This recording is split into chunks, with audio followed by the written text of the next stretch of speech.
I know it's good sound and I know it's noise. And I'm going to tell you a little bit about the things that I like and things that I don't like about the Amazon Echo Buds after using them for about 9 months. So without further ado, let's get right into the video. So microphone wise, you're dealing with 3 different microphones, 2 external beamforming microphones and 1 internal microphone. Connectivity wise, you're dealing with Bluetooth 5.0. The buds come in at about 7.8 grams in weight and the case weighs about 70 grams. Now comfort and secureness in your ears are probably one of the biggest things when it comes to headphones. Headphones are meant to be worn a lot and you're usually wearing them for long sessions if you're taking them on a trip or you're taking them in transit between your home and wherever you're headed to. So for these things not to be comfortable, it's a deal breaker immediately. No matter how good something sounds, if they can't stay in your ear for longer than 30 minutes, it doesn't make sense to purchase them. Luckily enough, the Amazon Echo Buds are extremely comfortable. I think Amazon's done a pretty good job with the overall design and comfort of these buds. I didn't really have any issues with them and I use these for a lot of different activities. I use them while I'm jogging, while I'm just in the gym in general when you can get to the gym, and when I'm just in transit or if I'm just chilling at home. These things are pretty comfortable. I can go for really long sessions with them in my ear. Now, they're not indefinite. Sometimes they do begin to hurt after maybe 1 to 2 hours. It depends on how long your listening sessions can go. Sometimes my listening sessions between YouTube videos, Netflix, Hulu, and even just listening to music in general can go pretty long and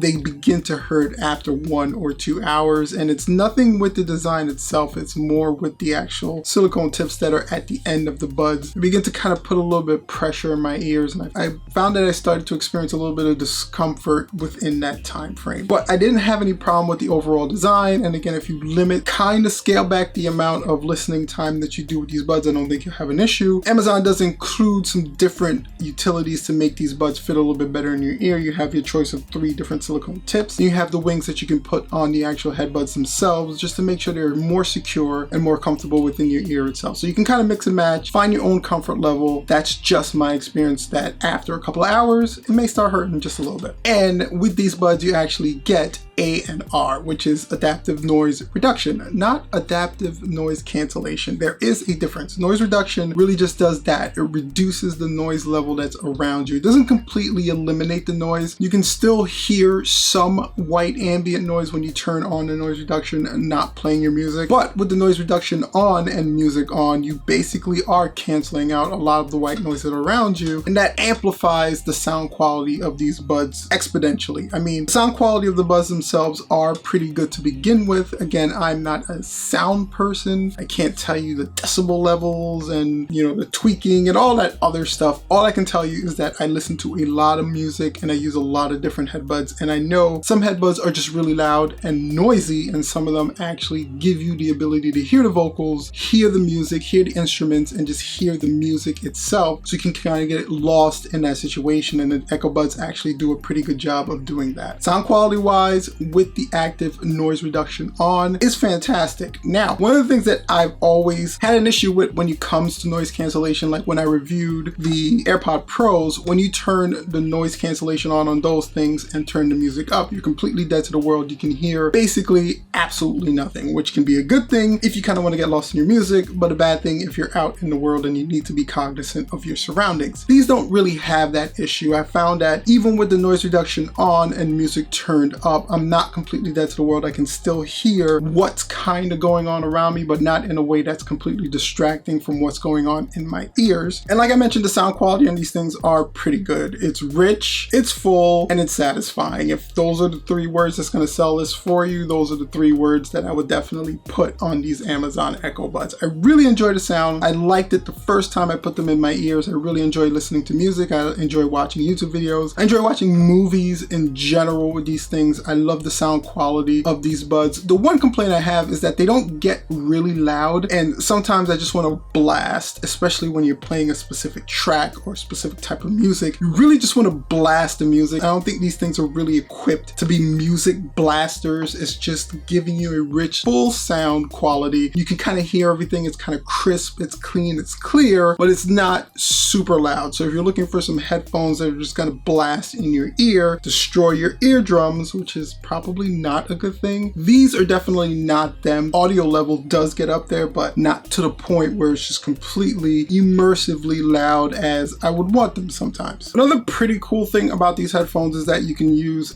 basically any voice assistant that's on the device of your choosing. So they're compatible both with Android and iPhones, of course. So if you're on an iPhone, you want to use Siri. If you're on Android, you want to use the Google Assistant. Those are available. But since you're usually syncing through the Amazon application, now syncing is another thing. You can actually sync these buds just like any other Bluetooth buds by pairing them to your device, putting them in pairing mode, finding them in your Bluetooth menu and syncing them down that way. But if you want some more functionality and you want to be able to control just about everything with the buds, you have to go through the Amazon Alexa app. So that's another thing that you have to kind of consider, is that this application is going to have to be running kind of in the background of your device in order for the buds to work to their fullest potential. Some people don't want Amazon Alexa running in the background of their devices. It basically acts as your hub, but that is an application that's going to have to kind of be running in the background. Now, if you have any kind of smart devices in your home that Alexa can control, you can do that directly from the Amazon buds themselves, because you can access Alexa that way, but it doesn't deplete the access from the other assistants that you have on the device of your choosing. And that actually brings me to one of the pet peeves I have with these buds, and that there's no actual physical buttons. Most of them don't have any physical buttons anymore, and there's some gestures that you can do on these things to kind of get them to do what you need them to do. Skip tracks, pause the music, access the assistant. These things, because they're surface based, you're usually tapping on the open surface of the earbuds in order to get them to do what you need them to do. For me, the functionality of those just didn't work that well for me. I would tap and nothing would happen. I would hard press or hold and nothing would happen. I would tap twice to skip a track. It would end up playing the track like it didn't detect the second tap. So it was a hit or miss for me whenever I was trying to manually control my music or my entertainment from the actual buds themselves. I just don't think that tap was sensitive enough, or it just wasn't detecting any of my inputs when I needed it to. Sometimes I just had to kind of default to my phone in order to get it to do what I needed to do. Another thing that I was pretty impressed with is that with the Bluetooth 5.0, I didn't really have any kind of disconnection issues. A lot of the times with these buds, I had an issue where if I left my phone either too far away or my phone was in my pocket away from the headbud, it would disconnect or I would lose connection to my music or entertainment. I didn't really experience that much with the Amazon Echo Buds. I found that they stayed pretty much consistently connected no matter what I was doing. If I was working out, if I was more than maybe a room or two away, they would start to lose a little bit of connection. But for the most part, connectivity wise, these things worked pretty well. Now, one of the places where you really feel the price point of these buds is the battery life. Battery life on these things are not that great. Kind of suck. They're like industry low sucky. So the buds claim to give you about 5 hours worth of charge, which is already on the low end of the industry, but I found that it was more like 3.5 to 4 hours, especially when you had the active noise reduction turned on or you were using Alexa a lot. The case is really good for about 3 charges throughout the day, and that should get you through a full day. But overall, since I was, again, doing some really long listening sessions, I would find that they would die in the middle of those listening sessions, and I would have to put them in the case and charge. They charge pretty quickly. You're able to get a full charge fast, but you're going to be charging these things pretty often if you use them a lot. So after 9 months of use, what's the overall verdict on the Amazon Echo Buds? For 130 bucks, they're actually pretty good, decent set of headphones. I really enjoy the sound quality on them. I like the active noise reduction. Even though I have to run the Alexa app in the background, I found that it gave me a lot of different options to do EQing and also just to manage the buds themselves, so I didn't have too much issue running that application in the back. And I really didn't see any battery hits to the device itself while running the application, so that's not really a big deal. The design is pretty good, but the touch sensitivity of those controls, no good at all, and the battery life is kind of crappy, but you can deal with it because again, they're 130 bucks, and as long as the sound quality is good and it's comfortable to wear, I would definitely recommend these if you're looking for a nice set of headbuds that aren't really going to break the bank too much. Don't expect the world from them, just expect them to do what they need to do and do it pretty well at the price point that you're paying for. Anyway guys, I'm always interested in what you guys think. Do you own a pair of the Amazon Echo Buds? Did you pull the trigger when it first came them out or you're planning to buy some going forward, go ahead and comment in the comment section down below the video. And while you're down there, if you enjoyed the video, don't forget to hit that like button with that subscribe button and that bell for notifications so you don't miss when I release some cool, helpful content like this one. Until next time, guys, you can check out some more videos about the Amazon Echo Buds. I'm going to throw them over here. And this is something YouTube believes you'd enjoy watching. Guys, thank you so much again for checking out the video. And as always, until next time,